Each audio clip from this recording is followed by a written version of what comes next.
Hello, folks. Welcome to the Manly Pinterest Tip Show. I'm Jeff C., and you're not. And I'm very excited to have Kate Ahl here with me on the show today. And she is the owner of Simple Pin Media. She's it's a Pinterest management company, and their purpose is to manage Pinterest accounts for bloggers and business owners so they can focus back on creating awesome content for their audience that they'll love. And Kate also aims to teach and train people on how to use Pinterest for business with simple, actionable tips. Kate, thank you so much, and welcome to the show. Thanks for having me. Yeah, and as I'm talking with Kate, any of you guys have any questions that are watching live, make sure you ask your questions in the sidebar with a /Q, and we'll try to get to them as we're talking during the show today. But first, Kate, we've seen each other in different circles. We're a member of some of the same Facebook groups, but I want you to kind of tell people kind of where you started, kind of an overview of your business journey and how you got started on social media. Yeah, sure. So I, about 6 years ago, I started working for a blog as their Facebook manager. And that's mostly because the person I worked for just hated social media. So I had to figure out Facebook. Right. I did that for a couple of years, and then Facebook algorithm completely changed, and everybody was looking for more places to get traffic. And so we talked about Pinterest, and we had taken a Pinterest course, and we completely overhauled the boards. And I started really understanding what was working and not working on Pinterest.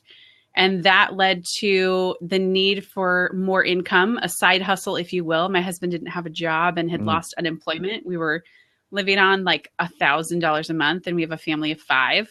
Just wasn't doing it. Yeah. And so the option was there to start thinking about managing Pinterest pages for bloggers. And I understood a blogger's world really, really well, having been a contributor to a blog. And I knew that their biggest, pain was trying to figure out all the details of social media, because I knew it was important, but they really cared a lot about content creation. And so what I wanted to do was alleviate that stress of trying to figure out how to do social media so that they could, like the bio said, really focus back on content creation. And so Simple Pin Media was born like 2 years ago, just out of a whim and a need. And it just went from 2 beta clients into 4 into 6, and has since mushroomed into 45. Wow. And I have a team of 16, so I don't do that on my own. But yeah, it's far surpassed my expectations of what I ever thought would happen. So that's really how I got into Pinterest/social media. Very cool. So, your business is, Simple Pin Media, it's built around Pinterest. So what initially, you mentioned traffic. Was that the main reason that you went with Pinterest? Was that kind of the reason? Yeah, that was pretty much. I would say also because I was kind of fascinated with, I guess I was a little bit in both worlds, which I think a lot of people were. I knew how it worked personally, and I enjoyed it personally. So I knew that other people were enjoying it personally as well, but how could we really figure out a way to use it for business? And because there was such that huge shift in late 2013 with the algorithm change and just people not knowing where they're going to get traffic, there was this all of a sudden this burst of Pinterest traffic that people went, all right, well, that's where I'm going to go. And that's kind of the nature of what I knew bloggers did. They kind of traveled around to try to find what's working. And so, yeah, I would say that traffic would be probably the biggest reason, but also a little bit of, I enjoy it. It's a great, easy platform to use and has a lot of benefits. Well, it sounds like we have a similar story. Of course, mine was that, I heard a podcast with Cynthia Sanchez was the one who got me started thinking about Pinterest, because I had a new blog and was trying to drive traffic to it, and it started working. But, and then the whole thing was, men can't be on Pinterest. And usually, when somebody tells me I can't do something, then I want to do it more. And so, so that was kind of where the whole Manly Pinterest Tips thing grew from. But yeah, very, very exciting. And, both of us, I think, because our businesses revolve around Pinterest and visual marketing, there was a lot of changes that happened last year on Pinterest. And so, we titled this kind of the state of Pinterest for 2016. And the year before I did this one with Vincent. So I'm really excited to have you on to kind of think, see what you think, kind of the changes that are going to happen on Pinterest. One of the questions I have, and I'll ask this, to most of my guests who are Pinterest experts, is when you're talking with a business, why do you recommend that businesses take a look at Pinterest? Because, there's still that stigma. It's just for products. It's just for, Yeah, food or weddings or whatever. So what do you Mhm. tell a small business who is maybe kind of, maybe I can put some Mhm. money towards Pinterest? Right. I always tell them that Pinterest is so similar now to Google. It's a search engine that a lot of people go to. That if you're not at least having a page over there with some activity, you're really missing out on another group of people who could potentially be customers or readers. And, in that, when they think about that, because Google is kind of king. Right. But then when you think of Pinterest and how powerful their search is, how powerful their buying power is, that's what really convinces them and to tell them a little bit, like, you're not thinking of Facebook or Twitter or any of these other social platforms. You're really thinking differently about what can you give somebody that will last forever, if you will. And obviously Right. Pinterest isn't going to be forever, Right. but it has more longevity than something on Facebook. So it's worth investing over there, even if you don't understand it right away, or even if you don't think you're going to get any traffic from it. You just never know. Right. The long-term thing. And that was another thing that really started to interest me when I first got started. I was like, oh my story is I wrote a blog post about sharing a secret board with my daughter, and I started getting traffic from it, and it kept going and it kept going and it kept going. Elisa says Pinterest isn't going to be forever. Watch your language. So, yes. All right. Yeah. Hopefully it will be around for a long time, Lisa. Yes. Hopefully for both 30 years. Yeah, exactly. So, yeah, so the long-term traffic I think is big for companies to understand. But when you look back at last year, Pinterest 2015, and there's a lot of changes. What do you think the biggest change was that you saw in Pinterest? I really saw that shift with promoted pins. They really made a huge push to try to figure out their platform, to try to promote them even more, to open them more wider to businesses, if you will. And we really saw a shift in the algorithm that happened over that shift as well. You saw Smart Feed taking a little bit longer. You saw more relevance of keywords. So that's not bad in itself. That was actually great tools that they gave us for where they're funneling their promoted pins and how you can really tap into that. But yeah, I felt like it became more common to use them, whereas it wasn't as, I guess, nerve-wracking for people. Like, oh, should I try promoted pins? Is it not going to work? People felt more comfortable with it and willing to test it. And you saw the rise of cost in them as well. But I would say that was the biggest thing. And we saw buyable pins too. So we're kind of seeing how those are going to overlap in the next year, maybe. Okay. And that was my next question. What do you think the biggest change will be for Pinterest in this coming year as we go forward? That's a really great question. I think there's a differentiation between like what I hope for them to do and what I think they'll do. Yeah. I think what they'll do is really push more promoted pins. And so we'll have to navigate what pins organically do versus paid. I think that they'll push more of the buyable pins as well. And I'm hoping that they do cross those over, the promoted and the buyable. I think that will end up happening because there's so many people who have products they want to promote. And right now you can't do that. So I'm thinking that will overlap. Yeah, I don't know. It's interesting. We'll talk about the article that you and I were going to talk about. But after reading through that a couple of times, I don't know what they're going to do. Well, that article was really interesting, and I want to get to that. But about the promoted pins, one, I want to do a plug for my friend Elisa Meredith. She's got a great ebook on promoted pins. If you're going to have questions about promoted pins, she's awesome. She's a great book to get. But to me, it was always no-brainers why you couldn't promote buyable pins, and I guess they were just trying to figure it all out and get it down. Whenever Pinterest does change, and you and I both are in those groups, where as soon as something different happens, people freak out. And I mean, for some reason, I don't know, maybe because Pinterest is so personal because you're curating content of your own on your boards, that it just seems like it's more when things change there, people wig out more than other social networks, in my opinion. But look at the Pinterest Facebook page. It's not a happy place. Yeah, it isn't. No. And when they switched your the profile, so now when you look at it, it shows your most recent pins and all that. Holy cow! I mean, on Pinterest blog posts, people were upset, and so the this article we're going to get to, one of the things they talk about in there that a lot of people were griping about Pinterest moves too slow. Mm-hmm. And my thing is, I think because it's so personal, they're moving slow on purpose. Yes. Because, for the stuff. So yeah. Let me tell people about this article. It was in Business Insider, and it was called "Insiders Say What's Going Inside $11 Billion Pinterest, and It's Not All Good." So it was kind of a clickbaity title, but I wanted to talk to Kate about this because it was a really good article. I think the title was kind of misleading. Yes. And one of the things they said inside of there was that, there's talk that Pinterest may go public in 2016. And I wanted to know what you thought. Do you think that's something that they may do, is go public and get shareholders and all that sort of thing?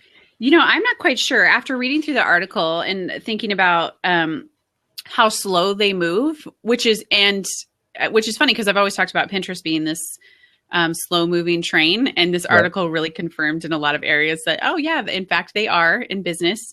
I think that they'll be really calculated with what they do and how they do it. So my prediction is no. I don't know if they will. So, I mean, I guess it could go two ways. No, they don't. They still continue to move really slowly. Or two, they get nervous and scared that they're not going to meet their evaluation. They have an $11 billion evaluation. They're not going to meet that.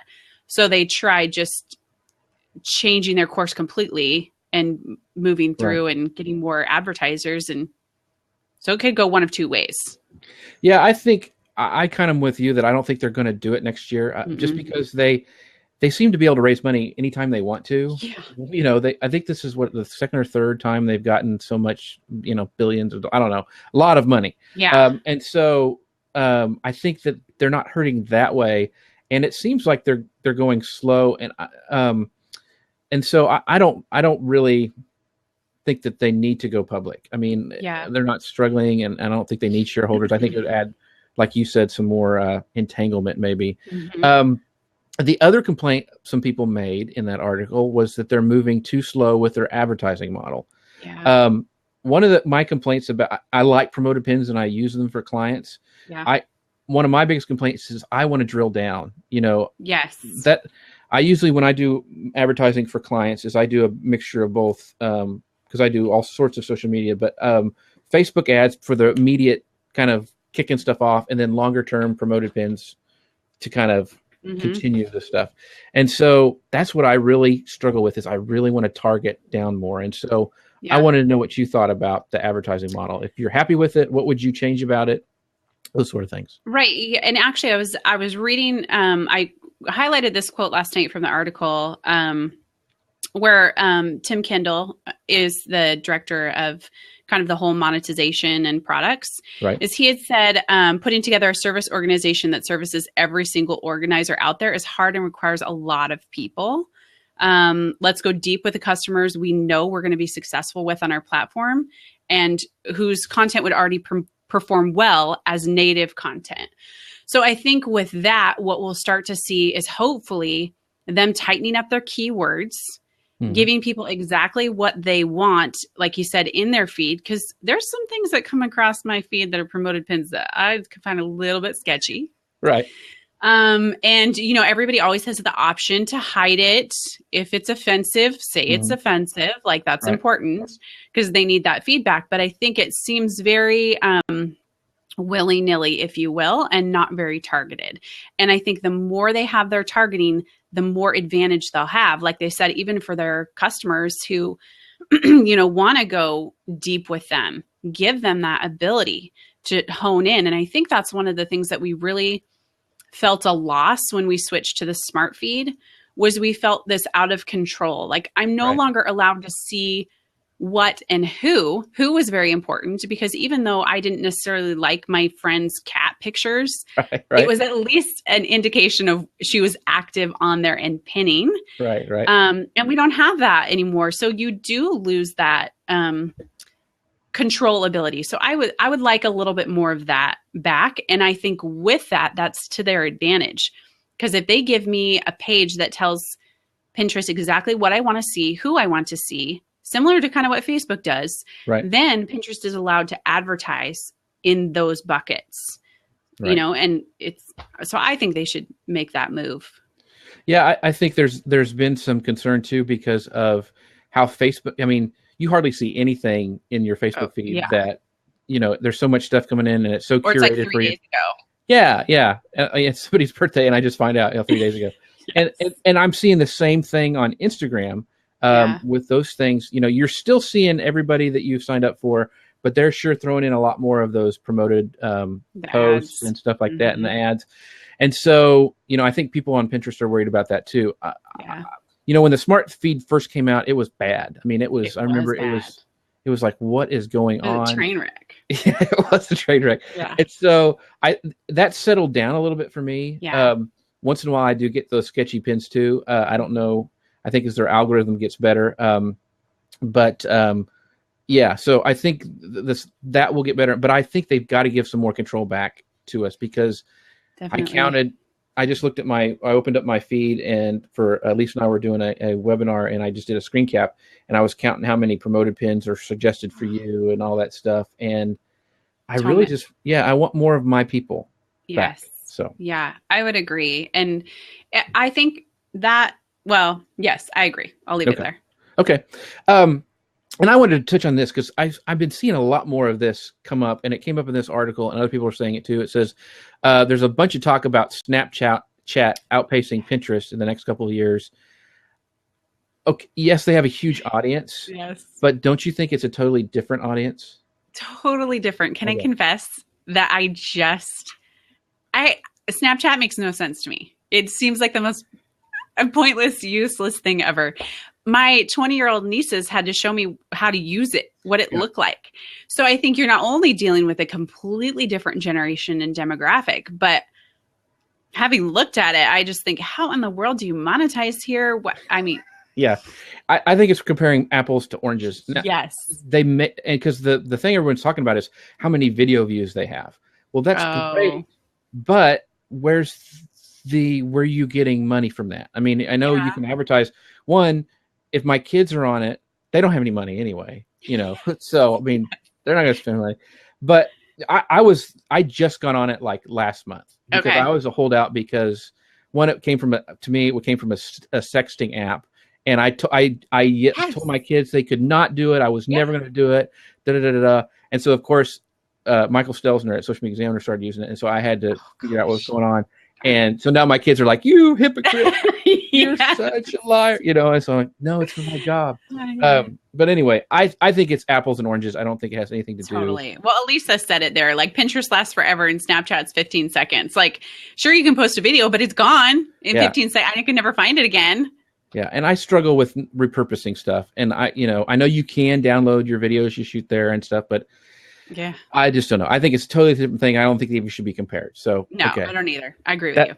That's out of the way. So here's the other thing, and this initially was shocking to me, and then I started to understand it. But they brought it up in this article too. It's Pinterest has made the move to focus on its ad relationships with retailers and consumer packaged good brands, and so what that means is before, these big companies could go in, and tell me if I'm wrong about this. No, that's okay. They could have a direct relationship with like Pinterest ad team and all this stuff. But now they have kind of severed ties with that, and they're just focusing on retailers, which would be like Macy's and Neiman Marcus and stuff, and consumer packaged goods brands like Target. And so initially I was like, that is stupid. They're leaving money on the table. Other people went on there. But the key thing I think to remember is, you can still do self-serve stuff just like everybody else. But that's their biggest market. Yes. And so what are your thoughts on that? What did you think about that? Well, that's actually the second part of the quote that I highlighted was, like they had said, we don't want to spread ourselves so thin that all of our customers feel like they're not getting adequate service. So at first, when I read the article, it did feel a little bit like a bait and switch. Like, it's kind of shafty. You provide all this and then pull out the rug. Right. But I think to their credit, they got specific. And that's one of the complaints that people had about Pinterest was that they were slow. They couldn't decide what they wanted to do. And now here they make this very specific decision and they're kind of lambasted for it. But they're right. If they want to help focus on these specific users that they already know it's going to work. I think the guy from US Bank was quoted in here, and he was one of the people who received a letter that they weren't going to work with him anymore And I mean, he was kind, but he said, it's this US Bank is not ideal person on Pinterest. Like, Right. Exactly. I'm not really going to click stuff about US Bank unless you have really applicable content to either spending money or saving money or whatever. But I am more likely to click on something from Target or Etsy or Macy's, any of those retailers. So I do understand the switch, but yes, it was kind of a little bit. Yeah, I had to stop and think, it's like, but, they did also say in this article, as they're going to fill these silos later. They're not just going to always stick with the same thing. And so they're going to eventually move on and maybe fill out some other ones too. So, and they're not saying, that's another thing is really for small businesses and most of my clients, it doesn't really make a difference. We're not the ones with the dollars. Yeah, exactly. Gazillion dollars to spend on it. Yeah. They're like, we'll take your $50 for your promoted pin. That's right. So I think we're all good. But but once I started thinking about it, it was like, okay, that's smart because they can focus, like you said, on what they need to do. And then also frees them up to be better at what they are doing. And so I just think it's going to be better for all of us down the road. So yeah, I agree. Oh, well, I have a quote from our friend Elisa Meredith, and she posted this in the Facebook group that we both are a part of it. She goes, this is her thing about Pinterest in the future. They need to get a tighter grip on screening promoted pins for keyword relevance and release the targeting options that people have come to expect to all advertisers, not just the big ones. Yeah. They promised interest, life stages, retargeting, and they have not delivered, which is very true. And hopefully, and we talked about this earlier, they will open that up a little bit in the next year. I hope they do too. I think it will be good for them and good for us. A win-win. What options would you like to see for targeting? If you could say, Pinterest, this is what I want so I can really serve my clients well, what would you really want them to drill down to?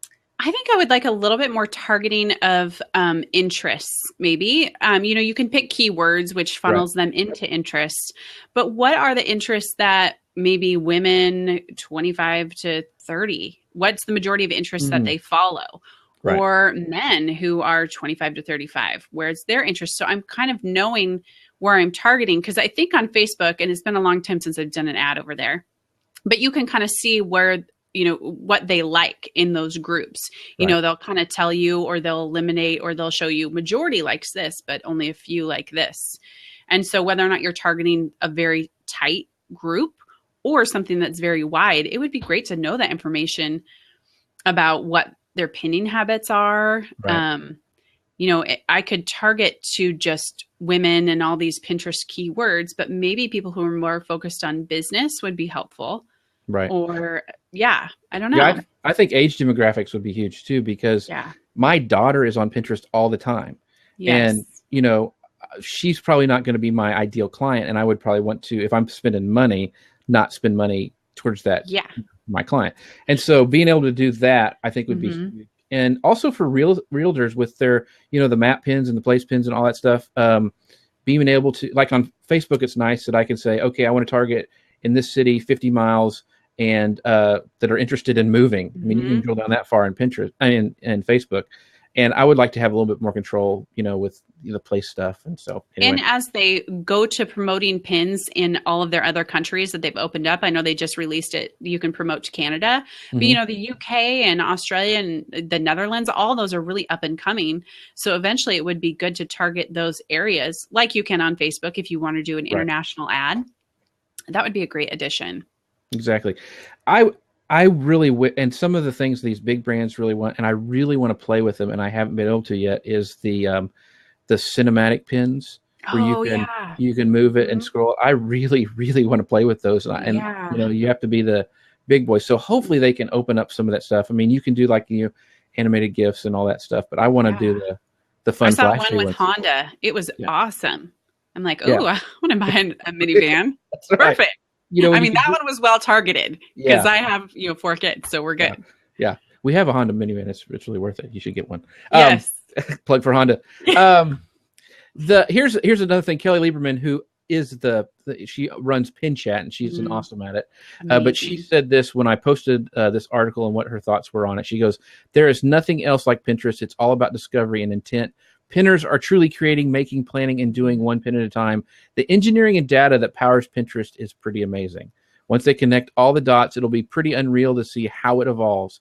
And she goes on to mention that she would like to see, just like both you and I, more control over our feed.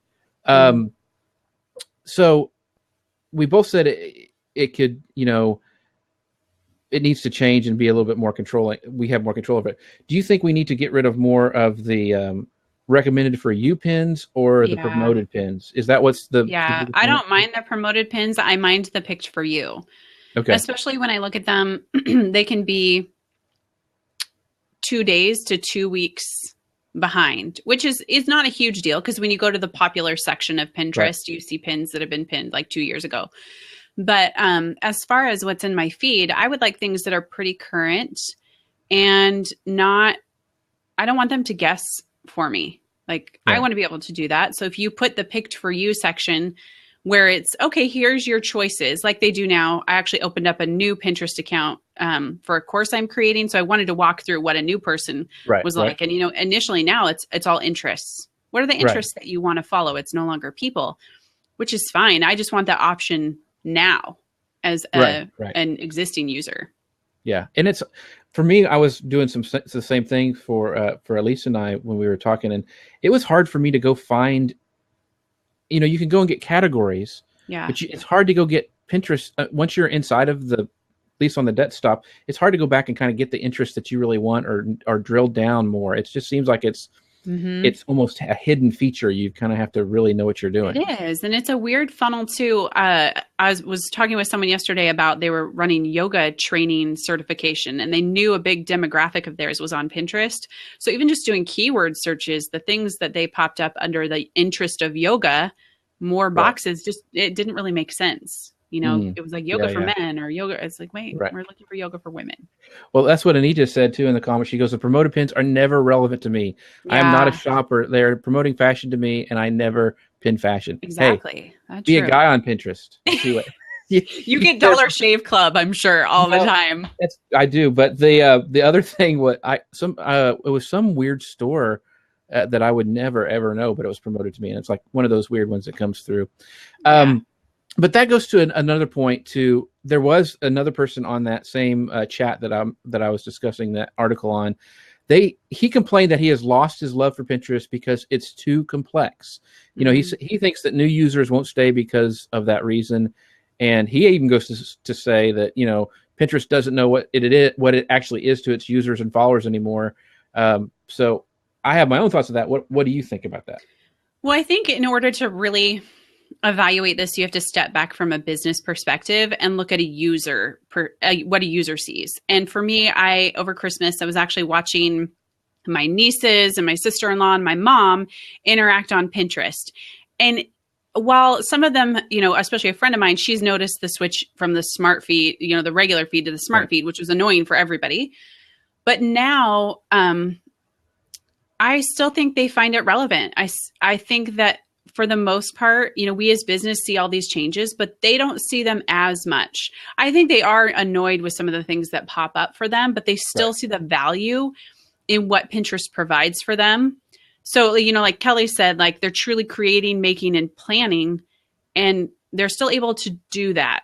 So I think that is where you have to really take your business mind and kind of turn it up and go, okay, a user is still engaging. Even young friends of mine who are young moms, right? They sit on it when they're nursing or whatever and reading articles. Right. I think that was exactly my point too, is that I think with any social network, but even so with Pinterest, is you have to think like an end user. Yeah. We always gripe, and we're thinking as marketing and selling stuff, and we're going in it like this and that. And so go back and think, okay, if your stuff's not working, it may not be because it's not relative to your to your audience. So, how is this end user going to do? And I think out of any of the companies I've looked at, the social media companies, I think Pinterest really focuses on its end user, and we are a very small subset of their user base. I don't think, they don't really, they'll talk to us, but we're not the ones buying their stuff. No, so they're like, not really concerned with you. Yeah. So kind of have to look at it through that way. And it is a free platform, and we are making money off of it. So it's very important. Yeah. So we have to look at it through that way. So with all of this, Kate, what do you think? What is your best advice for somebody who is just starting out on Pinterest? Yes, I would say first, do not feel overwhelmed. Take Pinterest in small bite-sized pieces. First set up your profile. Set it up so where it communicates who you are. That's your picture, your name, and you describe who you are. That's it. Then just go ahead and start creating a few boards. Don't think of 100. Just start with 5 or 10 or whatever. And then just start exploring Pinterest. If you have a propensity for it to get lost in it, take an hour, set a timer. Right. Look at what's on the platform and just start exploring, but don't think business right away. Because I think when we go into it thinking like, how am I going to target these people and blah, blah, blah, then you really do lose that end game or end user, and you lose their view. So keep their view in mind. Like, what is it that you have that they're going to want to click on? Do you have stuff that's useful to a particular crowd? If so, just start searching those people out on Pinterest, see what they're pinning, check out their boards. But again, I think the biggest thing is people think about Pinterest and they just are like, I don't even know where to begin. It's so confusing and it's not like all these other social platforms. So I'm just going to shut down and not do anything. But don't do that. I just was, someone asked me this on a YouTube channel, and my thing was, I think the biggest thing is to be consistent. Yes. If you're going to do it every day, do it every day. If you're going to do it once a week, do it once a week. But Pinterest rewards you being on their platform. And so be on there as much as you can and be consistent. One of the things I want to ask you, because there's different schools of thoughts about this, is do you just, like, if you have a flower shop that's your client, do you just tell them to only pin stuff about their flower shops or flowers or gardening or that stuff? Or do you have them mix up and mix in some personal stuff as well? I think I'm of the first camp to stick with kind of your niche. Right. And then to go just outside that. So maybe what would some personal people who love flowers be interested in? I like to keep it tighter, mostly because I think especially with new business users, when you go a little bit too outside of what their brain can handle, like maybe you could add recipes or whatever, they again get overwhelmed. So I would say stick with, I always joke about, like, if you're a cat blogger or a cat business owner, like, do everything that kind of embodies cats and animals, but like, you probably don't want to talk a whole lot about horses and chickens. Like, it's not necessarily applicable to what you're doing, but maybe animal safety or animal, healthy animal tips or whatever like that. So I tend to be one that stays more focused in. Yeah. But I don't know. Maybe there's no hard and fast rule. Maybe it's just my brain thinking. Yeah. Well, my thing is for, like, my account too. And mine is so, it can be broad. I mean, I do a lot of social media stuff, but I also throw in geek stuff, mainly cooking, that stuff, because it still all fits within my brand. Yeah. So I have a, I guess, a broader umbrella that I can stick stuff in, and people like that. And I think the more you can show your personality, even if it's a business, the better off you are on Pinterest. That doesn't mean, like you said, if you're doing you're a cat blogger to pin chicken stuff. Yeah. But you could find some, some fun shots of people with their pets or, whatever. I mean, I think a lot of times businesses get too narrow. Yeah. And then it becomes, I don't have anything to do. One of my clients is a chocolate factory. And so we just don't pin just chocolate stuff, their own chocolate stuff. I pin, like, around the holidays, the best, I did a Pinterest fail one yesterday because those are just hilarious. Those are funny. And it was all about Valentine's Day stuff. And so it fit their brand. It was on cakes and candies. And so, yes, it was broad, but it still fit in there. So I think the better off you do it that way. Right. Well, and with chocolate, it would make sense for you to pin cats. Like, yeah, exactly. Chocolate covered cats. Yeah. Yeah, exactly. It's just really making sure that you're aware of it, but having fun. So that is important. Like you said, not getting so narrow that you're just like, oh, I can't go outside chocolate. But Gotcha. Good points. So, Kate, thanks so much for being on the show. It's getting close to the time, but where is the best place to find out about you and your services? It is if you would go to simplepinmedia.com, and you can find, I have a blog there that I just started posting on, and some blabs as well, and then some other things about our services and what we do and all that good stuff. Awesome. Well, Kate, thanks so much for being here. As always, I'd love for everybody who watched to go over to manlypinteresttips.com, click on the sidebar, and subscribe to our email community. That way you'll never miss a great show like we had with Kate here today, because at Manly Pinterest Tips, we're always adding testosterone one pin at a time. See you next time, everyone. Thanks.